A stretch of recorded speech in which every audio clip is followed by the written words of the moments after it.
Hello and welcome back to my channel. If you're new here, my name is Avery. I'm 25 years old and today's video is going to be my first budget video of 2024. I'm very excited about this video. For a while I was really overthinking it and underthinking it, but I'm actually quite excited for 2024. I'm feeling positive. I have a lot of goals, a lot of plans, and I think the theme for 2024 is to go big and then go bigger. What that means is basically, you know the saying like go big or go home. I want to go big with what I want in life and then go bigger than that. And I think it's something that will be very motivating for me for the year. Okay, so let's get into the first budget with me 2024.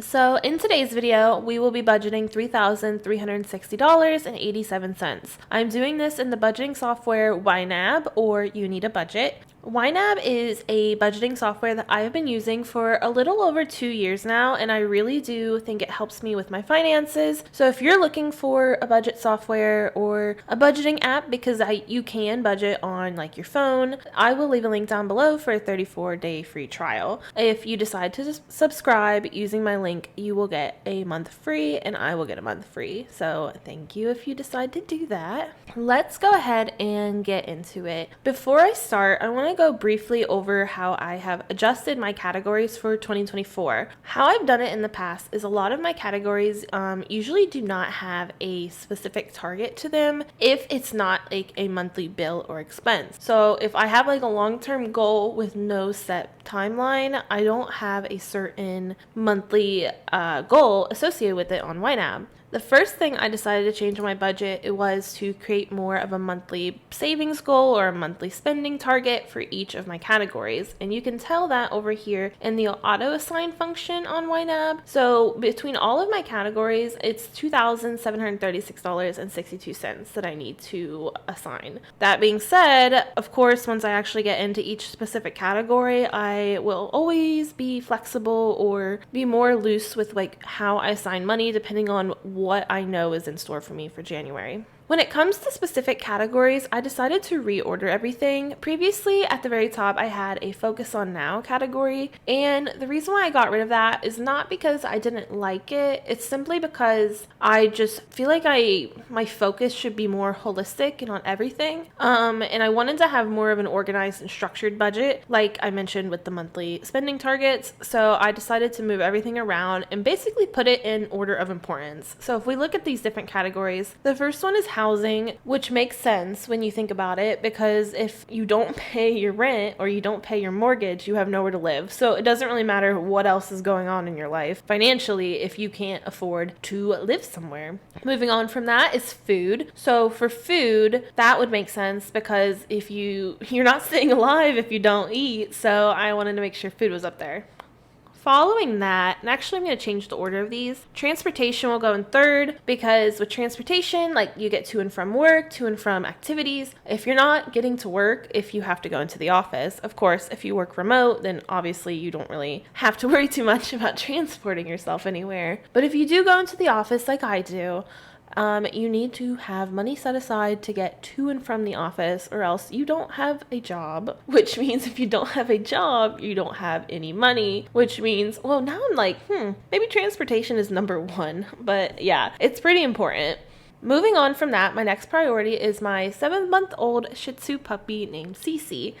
Cece, I got her back in August. She has been costing me a lot of money, which I will probably go into either in my December budget recap or my 2023 spending recap. But she is a very high priority dog. I call her the $1 million dog because I feel like I've spent so much money on her, and it's caused me to have to really reshuffle my budget. So because of that, I want to be more prepared in 2024, and that is why she's pretty high up there in the list of categories. Moving on, I have health and fitness. Moving your body is important, so that's where that's at. Yearly expenses kind of goes towards the bottom, so this is things that you pay for on a yearly basis. The reason why I put it more towards the bottom is because there's more flexibility in this money. So like if I don't have $15 to set aside for some subscription this month, I always, because of other expenses, I can always go and double up on it in the next month. So it has more flexibility with my spending decisions. The same thing is true with fun and lifestyle. So fun and lifestyle is like like things that you like to do in life. So I have a fun category. I also have like a beauty category, but it's not the number one most important thing. And if things were to happen in your life financially that you need more money, like if you have a big emergency expense, you could easily take money from your fun and lifestyle categories into and use it towards other things. And then finally, long-term savings and goals. Pretty self-explanatory, but things that go in here is like investing, my student loans, like anything that has a big long-term plan associated with it has gone more or less into this category. It's also for bigger savings goals. So yeah, that's a general overview of every category. So let's go ahead and get into assigning the actual money. So like I mentioned, I have $3,360.87. We're just going to go through each category one by one and decide how much money I want to put aside for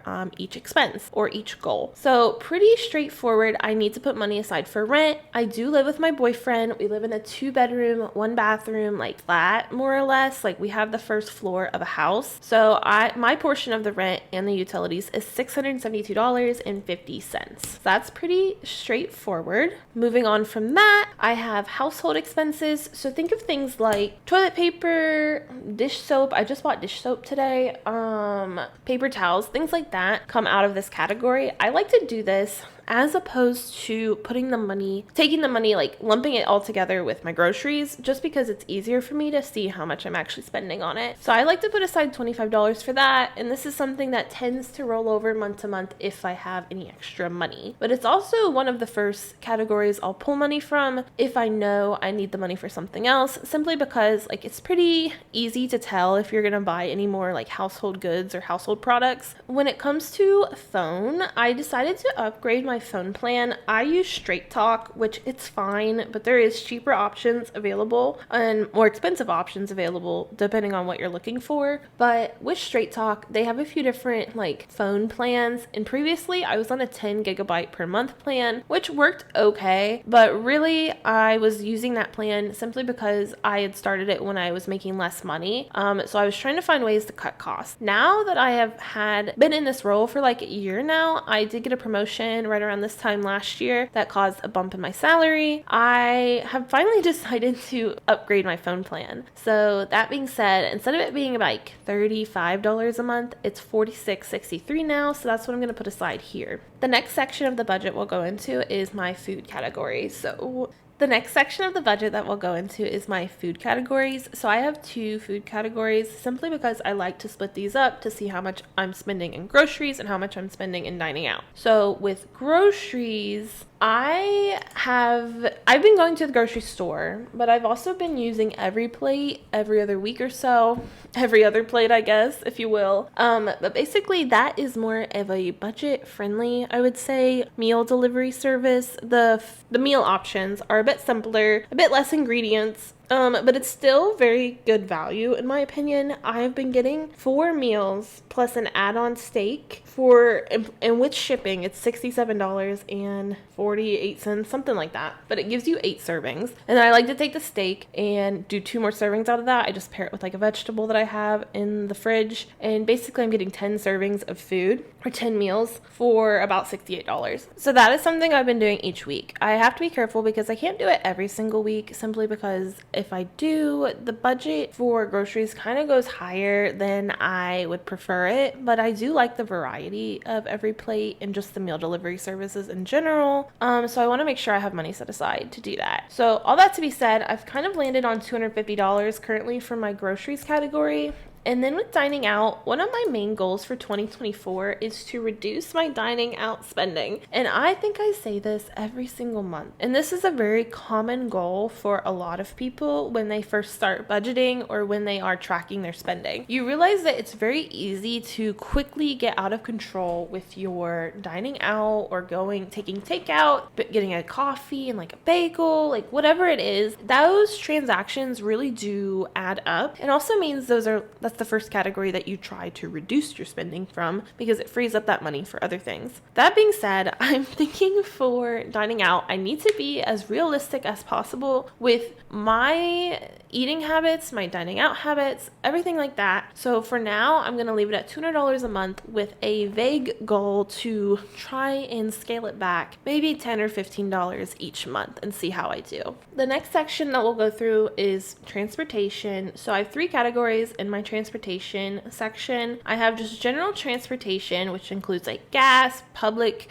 transportation, like if I take the bus, take a subway, whatever, if I take an Uber, it would all come out of this category. And for me, $100 a month has been very useful for this. So I'm just gonna do $100, but I need to change this from a monthly savings builder to a needed for spending. Car insurance. So for car insurance, I end up doing this as a monthly, So for car insurance, I do a needed for spending target, and I do it about every 6 months because my car insurance comes out twice a year. So basically what I'm doing is creating a mini sinking fund in YNAB that allows me to break up the cost of the car insurance into monthly installments, even though I don't pay the actual bill on a monthly basis, which is really nice because you get the benefit of, there's usually a discount associated when you pay your car insurance in one lump sum, like if you do it biannually or annually, as opposed to paying it monthly, but you have the peace of mind of knowing that you are accounting for this money in your monthly budget each month. That way it's not a surprise. So that's what I really like about YNAB. And that means for me,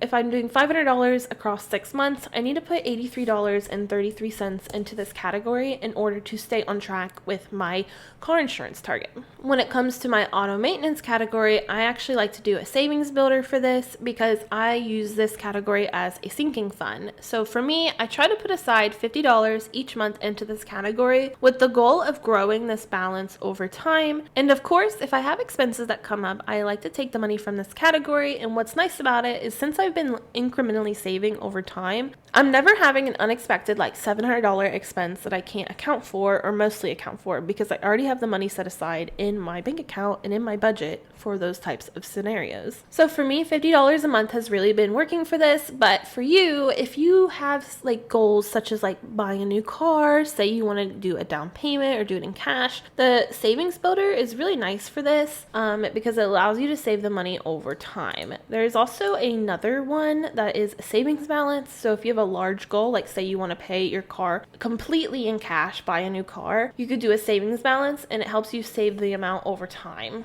For CC, my dog, I have 2 categories here for now. I may or may not try to split up some more of her expenses once I have a better handle on how the rhythm of her expenses will be, because right now I've really been going through and trying to get her vaccinated fully, deal with her spay. There's been some unexpected medical expenses that have been not anticipated. So for now I just have like basically 2 categories. Doggy daycare, if I want to take her to doggy daycare. I haven't done that yet and I'm still on the fence about it. So right now there's no money that's going aside for doggy daycare. And then the other one is just a general pet category, which I'm gonna put $200 in here. And in another video, one of my spending recap videos, I'll talk more about whether or not I think this will be enough money for the month of January and what I'm hoping will happen in the month of January to help soften the blow if I have to spend more money than this. So $200 in there. Health and fitness. So I have 3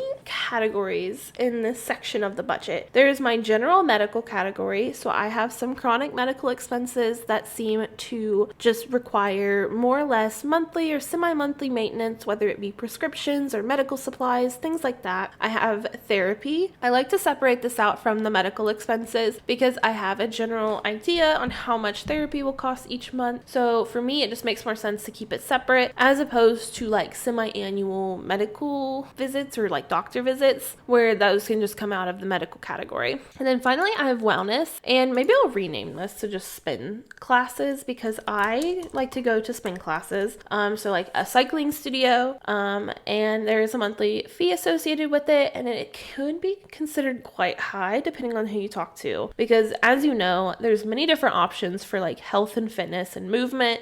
You can run outside for free. You can go to like Planet Fitness, which is a pretty budget friendly gym, or you can go to a more boutique fitness studio, which is kind of where I'm landing with this when it comes to going to a spin studio. The way I see it is really money well spent, because there's always a value to focusing on your health currently, in the sense that ideally, if everything works out in your favor, you'll be spending less money on medical expenses later. Doesn't always shake out that way, but that's one way to think about if you are worried about how much you're spending on a gym. But as long as you're using it and using it properly and using it enough per month to justify it, I would not worry too much about it. So let's put $119 into my spin classes. This is unlimited spin classes. I do have a employee discount. I don't work for the spin studio, but I work for a preferred employer. So that is how I get a bit of a price break on the spin classes. For therapy, I go once a month, and it's just my copay amount on my medical insurance, $25 a month. I am turning 26 this year, so it will be interesting to see what happens with therapy. But for now, it's still $25 a month. And then for medical expenses, one of my goals for 2024 is to build up my medical category. I really want to get ideally like $2,000 more or less in this category, and then I can keep building on it over time. But if I can always hover around $2,000, this would be good for me, especially as I transition onto my own insurance. So to get closer to that goal, I need to bump up how much I was putting aside into this category. So I'm going to do $250 a month and then see if that is good or if I should increase it or decrease it. Our next section is the yearly expenses. So just a quick overview of every category here. We have Christmas, renter's insurance, my credit card annual fee, because I do have a credit card that has an annual fee associated with it. My gifts category, I don't always have to buy gifts for people each month, just depends on what events are happening, but I like to put money aside each month as a mini sinking fund. That way I have money available whenever I do have gifts. My YNAB subscription, because this software does cost money, but I think it's well worth it. Canva, which is a photo editing software more or less that people use. Like if you see a lot of YouTube thumbnails, most people are using Canva. And then subscriptions is just an aggregate of my monthly subscriptions. So things like Apple Care, Spotify, things like that. So for subscriptions, I need to put $27.84 aside. For Canva, it's $12.99 a month. I've thought about changing this to a yearly subscription, but I'm not. Sometimes I go through phases where I'm really working on YouTube and when I'm just not as interested or I have too much going on. So it's easy for me to easily pause this per month as opposed to paying for an annual subscription that I may not fully use. For YNAB, it's $8.25 a month to spread the cost of the yearly subscription out across 12 months. It's $99 currently for a yearly subscription, but there is a monthly option as well. For gifts, I'm going to put aside $30 into this. I don't know why it's set up as a monthly debt payment. Hold on, let me fix this.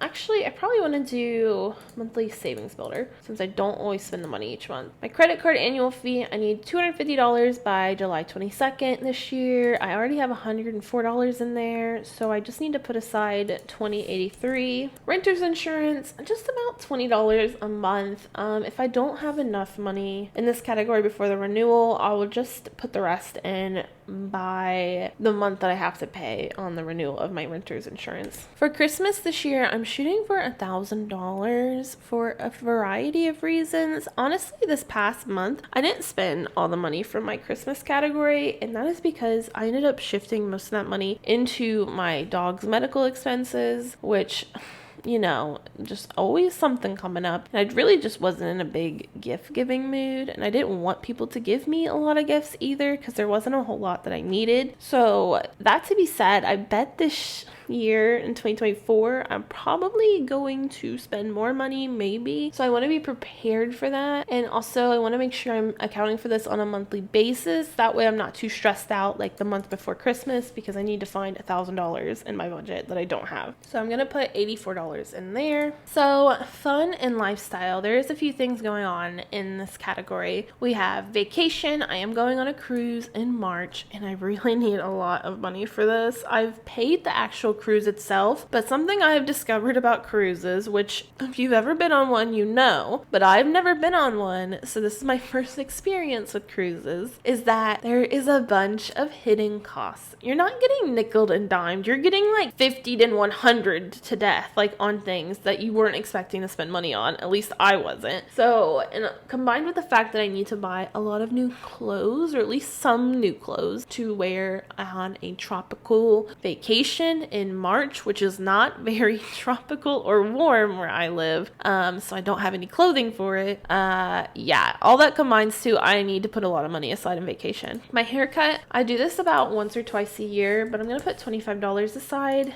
Beauty, let's do $50 for now because I don't really have a lot of plans this month when it comes to beauty expenses, and I think most of my money is going to go into vacation once I'm done going through everything. Fun money, I put the goal as $100, but same thing with beauty. I'm going to do $50 for now and just see where I'm at afterwards. For books, I have a goal this year to read most of the books on my TBR, or to be read. So I have a lot of physical unread books in my house. I have gone through all of them and categorized them into a spreadsheet. So I have like 166. I'm down to 159. But if I could read ideally 100 of those, but you know, it's a lot to do in a year.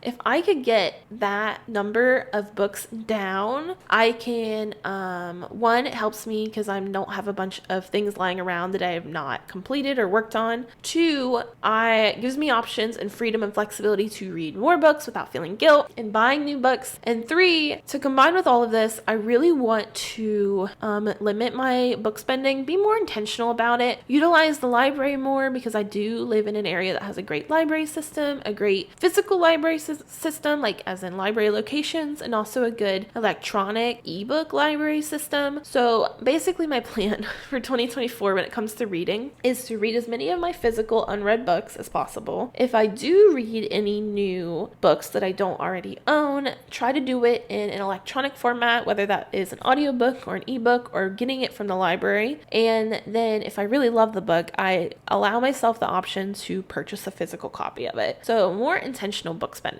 That being said, I am in a book club currently, so I do like to buy the physical copy of those books. So I'm just going to put $30 aside. And I've also made the goal that for every 5 books that I read that's on my spreadsheet, I have like a credit more or less towards a new book that I can buy if I would like, or I can bank them and then buy a few books whenever the time comes. But to do that, I need money. So $30 a month, and I'm just going to let this roll over month to month and build up over time. For donations, I do want to get more into donating in 2024, whether that is my time or money. I would like to be more involved in my community, or just more, whether that is financially or physically. So I'm going to put some money aside for this just in case anything pops up that I want to donate to. And then stuff I forgot to budget for, there's always something, it feels like, so I'm going to put $50 a month aside for that. You may notice I did not put anything in vacation. I want to come back to this because basically every last dollar is probably going to go into this category until March.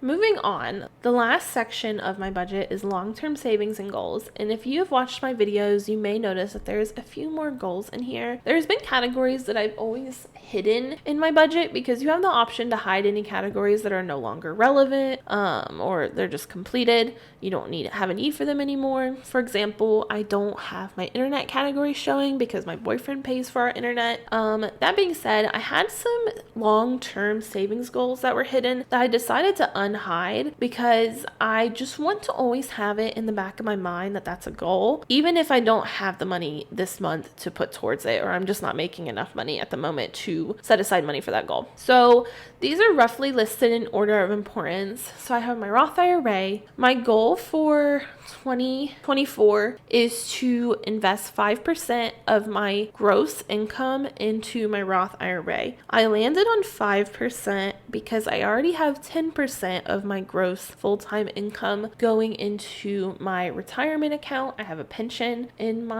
at my employer. So in order to get to 15% overall invested, I'm going to do the other 5% in my Roth IRA. Of course, if I have more money, I will put more money aside into this category, because at 5% on my salary, I will not be maxing it out.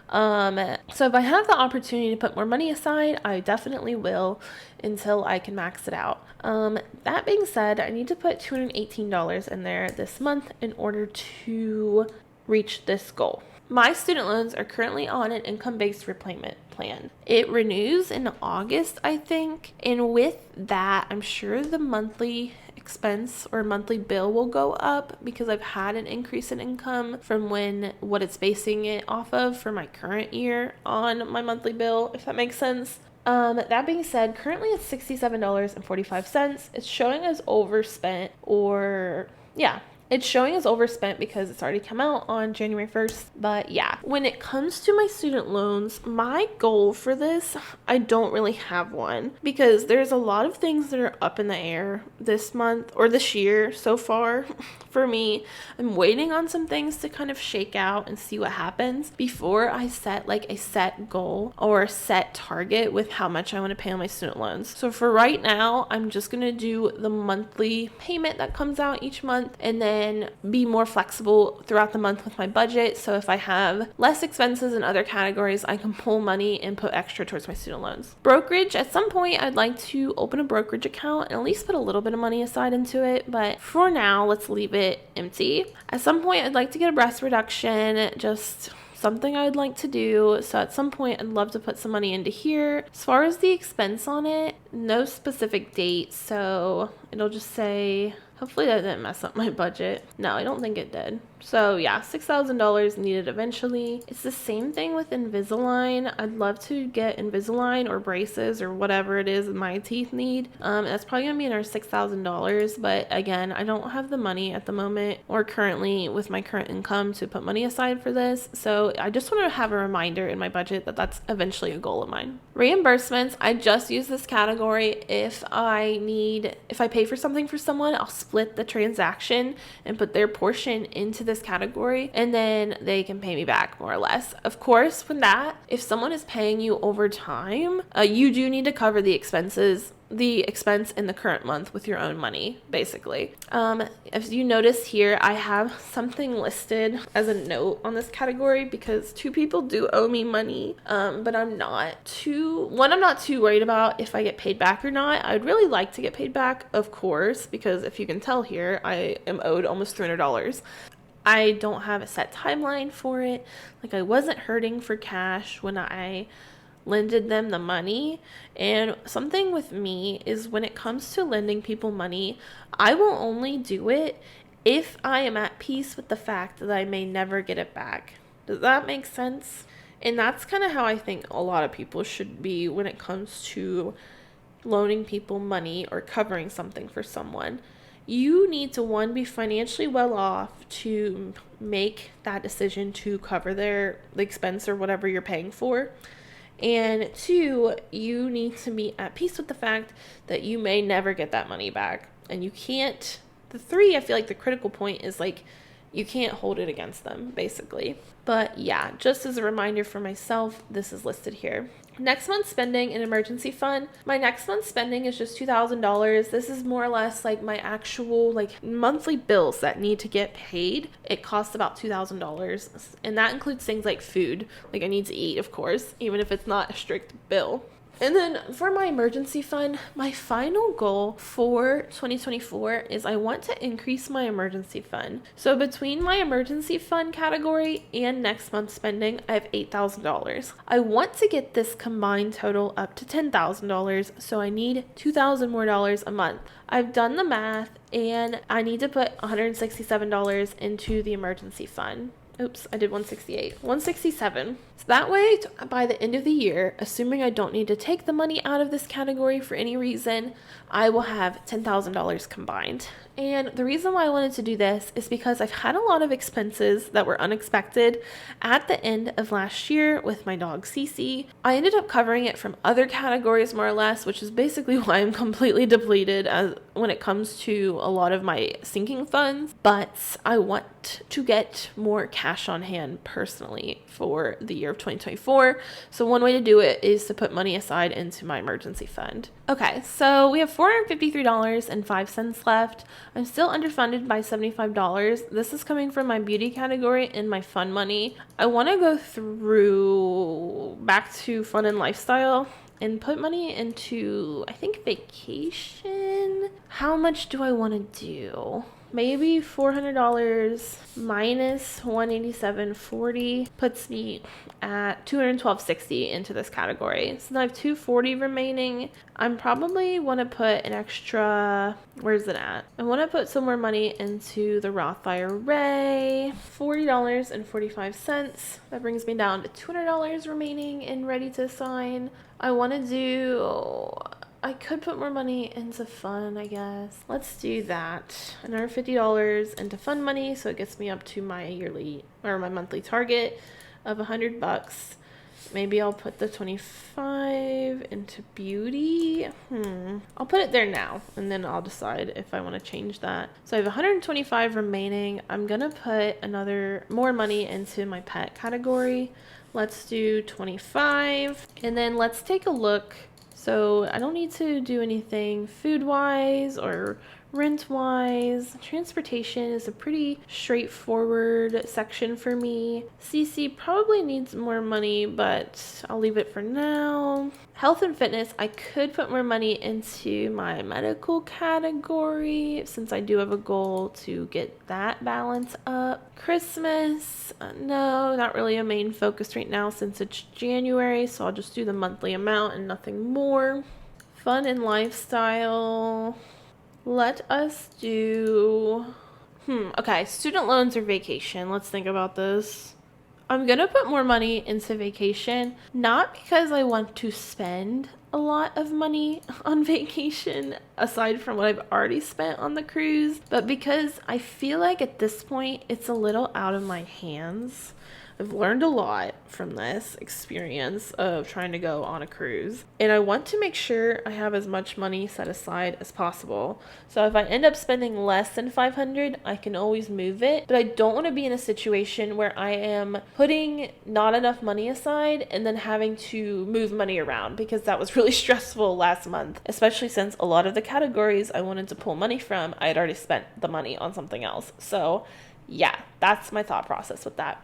So with that, all of my money is assigned for the month of January. Thank you all for watching. I hope you all had a good Christmas season, and I hope everyone has a happy new year. If you want, comment down below one of your financial goals for 2024. I'd love to hear about it. But otherwise, I will catch you all in the next one. Bye now.